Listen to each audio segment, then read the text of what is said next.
When Hisoka came back to life and defeated Shalnak and Kortopi, leaving Machi, Togashi made a statement that caught my attention and helped me understand one of his strengths as a writer. Commenting on this event, Togashi said, "Hisoka wanted to kill Machi in that place, but I objected to that action." When you hear the phrase, Hisoka wanted to kill Machi, you feel as if Togashi isn't talking about something he created, but rather recounting a real story he witnessed. Hisoka is merely a fictional character, and Togashi is the one who controls him. So what does that sentence mean? Returning to the Chimera Ant arc and Gon's killing of Pitou. Pitou's last sentence was that she was very happy that Gon used that power against her, as it was perfectly equal to the king's power. This sentence was interpreted in several ways and conclusions, but most concluded that Gon was on the same level and strength as the king. This seems logical honestly from one perspective. When a character speaks and gives a piece of information, you feel that this information comes from the author's own words, especially in anime. However, in Hunter x Hunter, the matter is a bit more complicated. When a character speaks and declares something, that statement comes from the character's own logic, understanding, and specific circumstances, and not always from the author's understanding. For example, when Pitou said that Gon was at the king's power level, or that his fangs reached the king, she said that sentence based on her own understanding, not based on the author's understanding. Here, several questions might come to mind, such as, how did Pitou even measure the king's power when she hadn't witnessed any of his fights? If she had seen his battle with Netero, would her words change? Is she even qualified to give this opinion? Even the king himself made a mistake in gauging Netero's power. Did she say this because she was new to Nen and lacked long experience with it? When you analyze the character's situation and environment and interpret their words from their perspective, you realize that their statement is incorrect, and that Togashi wrote it from the character's viewpoint. To further clarify Togashi's style here, let me use a scene from the manga. Hinri and Kenny Wang went to the room that the sergeant told them might be Morena's headquarters. There they found the old man, and then Hinri threw a knife at him and his body disappeared. What did Hinri say then? He said that the vanishing ability demonstrated by the old man was the same ability as Luini, who had previously killed mafia members. This statement came from the character's perspective, his environment, and his understanding of the situation. However, Kenny Wang clarified that Hinri's statement was incorrect, and that Luini had actually been killed by the spiders. The question here is, why did Togashi write Hinri's sentence when he already knows that you, as a reader, know it's not Luini's ability, and you yourself saw Nobunaga stab his sword into Luini's forehead? If Hinri hadn't said this, you would have understood that one of his followers had informed him previously anyway. It wouldn't significantly affect your understanding of the events. But Togashi likes to make things perfect, and doesn't like there to be even a small hole for the wind to get through. When Togashi writes events, he embodies the role of the character and tries to anticipate how they would move and what they would say from their perspective, not from the perspective of the storyteller. Here we'll return to the same discussion about Pitou. Both Pitou and Hinri said things that were incorrect yet realistic and true, given their interpretation of the event. Togashi states in one of his declarations that when he writes the events and dialogues in Hunter, he follows a system that I call the Matrix. Let me explain this with a simple example. Let's imagine a particular scene that is often discussed on Twitter. Kurapika sees the fourth prince, the eyes of his clan, and Pyro's head. What will his reaction be? Most people would say Kurapika will get angry, his eyes will immediately turn scarlet, he'll attack the prince, and there will be a fierce battle, and so on. However, the real answer is completely different. To reach a correct, or at least a close answer, based on Togashi's style as a writer, we must place Kurapika in the Matrix and apply many simulations to him. Will Kurapika attack the prince? The answer is no. Even if Pyro's head and the eyes of his clan are a red line, he won't forget something called the Nen Beasts. He won't attack without prior information about the prince's Nen Beasts ability. And why would he even attack the prince? Yes, Pyro's head is in front of him. Yes, the eyes of his clan are in front of him. But who confirmed to Kurapika that the prince was the one who did it and didn't just buy them? Yes, for us, we know that the prince is a wicked, evil character with perverse inclinations. But Kurapika doesn't know this, and many close to him don't know either, which is one reason why the person closest to Hulkenberg is the fourth prince. You might tell me that Kurapika knows the prince has an obsession with human body parts, so perhaps he'd base his conclusion on that. Incorrect. Neon Ostrad also had similar inclinations, though slightly different. She too collected unique human body parts. Does that mean she's on the same level of evil as the prince? Of course not. Furthermore, even if we assume Kurapika is reckless and would have previously attacked the spiders all at once, who said that scenario would repeat with the prince? Against the spiders, he possessed Chain Jail, but against the prince, he doesn't have such a trump card. And, crucially, who even told us that the current Kurapika is the same Kurapika from the York New arc? The character has changed a lot and benefited from his experience with Chrollo and Pakunoda, and also benefited from Gon and Killua's kidnapping. He's understood that defending and protecting loved ones comes first, and is more important than avenging the dead. That's why you find that Kurapika's greatest priority in the Succession War arc is protecting the queen and her daughter. In the current arc, Kurapika's character is developed and balanced by wisdom, and not driven by emotions, as in York New. He is a leading, unhasty, and logical character who doesn't allow his emotions to control him as before. When Togashi writes an event, he constrains himself with the laws and identity of his characters, and doesn't let things proceed randomly, even in the simplest matters. When Nanika healed Gon and he returned to full health, Leorio hugged him, crying, and was grateful that Gon was safe and sound. This was because Gon is his friend, and they lived through the most important moments of his life together, and because Leorio himself is a doctor who couldn't save him, and because Leorio felt guilty that Gon was protecting the world while he was messing around. Yes, this is very logical, but for Ging, the matter is completely different. Yes, for us as readers, for example, this is his father, and the scene here is about a father and son who haven't seen each other in years. However, when we apply the matrix and run the simulation, we say yes, he is his father, but Ging didn't experience those significant moments with Gon. It was the first time he saw him as a teenager, the first time he heard his voice, the first time he saw the clear details of his face. And if we add Ging's strange personality, then the meeting becomes even more understandable to you.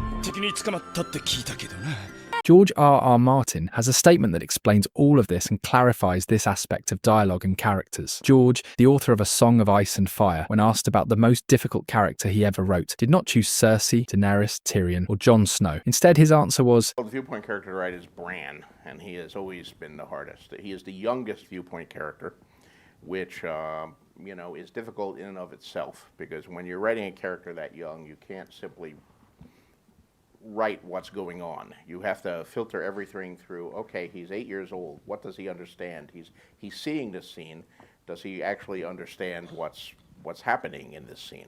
Like when he comes on Jaime and Cersei, well, they don't have any clothes on and they're wrestling, because an 8-year-old has a different way of perceiving these things. So you always have that issue, and his language has to be carefully considered. What words does he know? How would an 8-year-old phrase this sentence, or a 9-year-old? 10, obviously, he grows during the course of the story.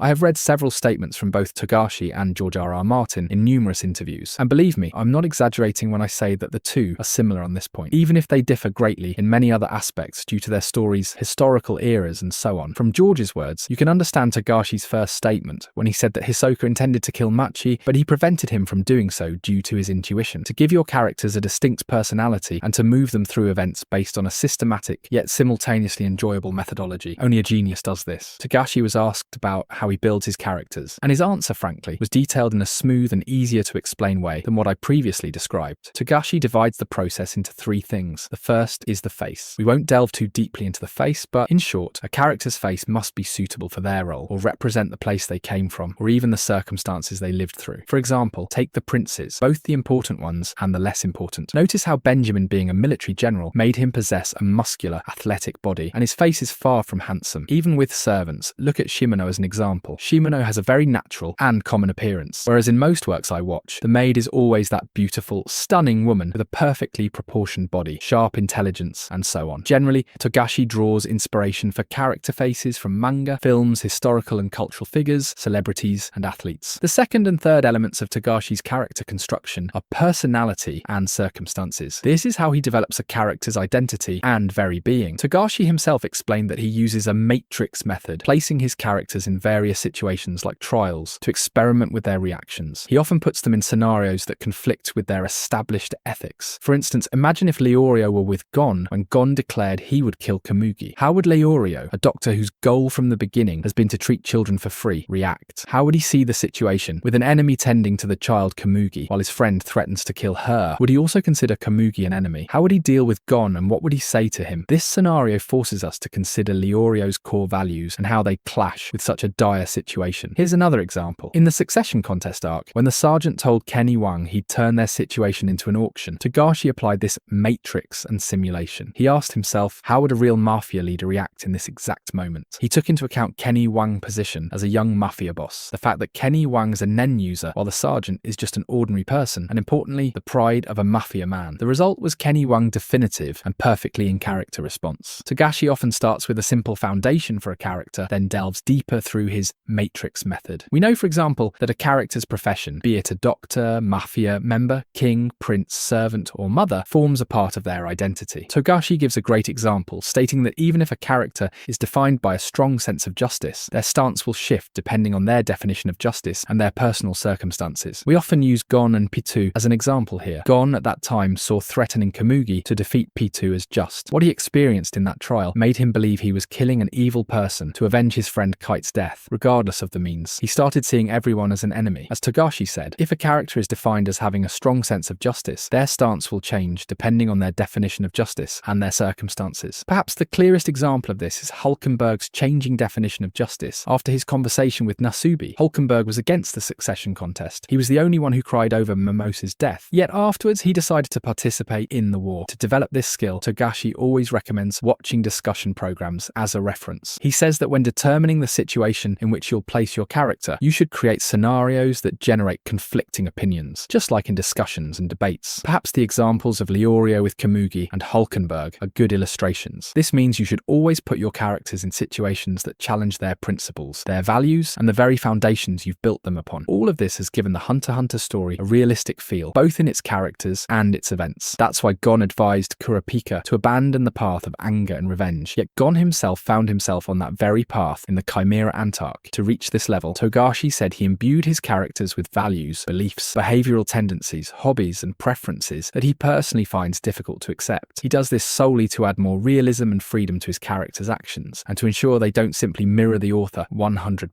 Togashi might include deviant behaviors, beliefs he doesn't personally endorse or even rejects, and unusual hobbies just to achieve this mixture or recipe that makes the events and characters closer to reality. It's often said that an author expresses their ideas and beliefs through their work. Togashi is certainly no different, but at the same time, he allows his characters to express themselves by placing them within the matrix and imbuing them with traits he, as a person, might not personally like. This seamless combination of styles, I assure you, is something only a genius can pull off. Togashi's characters both represent him and, simultaneously, do not. It's important to understand that everything I've said and what Togashi himself has mentioned isn't necessarily present in every single character or every single event in the story. You might come to the comments now and give me an example that doesn't seem to fit these concepts I've chattered about, and you might think it's a contradiction. However, that's far from the truth. We must first understand the weight and significance of characters within the events, and also recognize that there are exceptions and situations that don't require this level of intricate detail. Finally, just as your own favourite characters and your perspective on events change based on your age and life experiences, the same holds true for creators. When we were younger, our favourite characters were often those with exciting fights or an aura of grandeur. But with time, all of this changes, and your judgment and affection for characters shift based on things you gain in your own life. Even Togashi, when discussing the circumstances of his character building, mentioned that he feels these things change with his age. When he was young, his primary reference points were famous and distinctive works like Dragon Ball. But after gaining a certain level of experience, he also learned from unsuccessful works. Currently, he relies more on historical and realistic facts, and we've seen the fruits of this approach since the beginning of the Chimera Antark. The rhythm of the work completely changed after we entered the Chimera Antark. We began to see new ideas, political and intellectual reflections from our real world, and with every passing chapter of Hunter x Hunter, you see things different from the very first one. Therefore, just as your preferences as a viewer have changed over the years you've lived, the same has happened to Togashi as a writer. That's why so many people love this work and continue to talk about and discuss it, even with all the hiatuses. As George R.R. Martin says, as a writer, you should write the story you wish to read.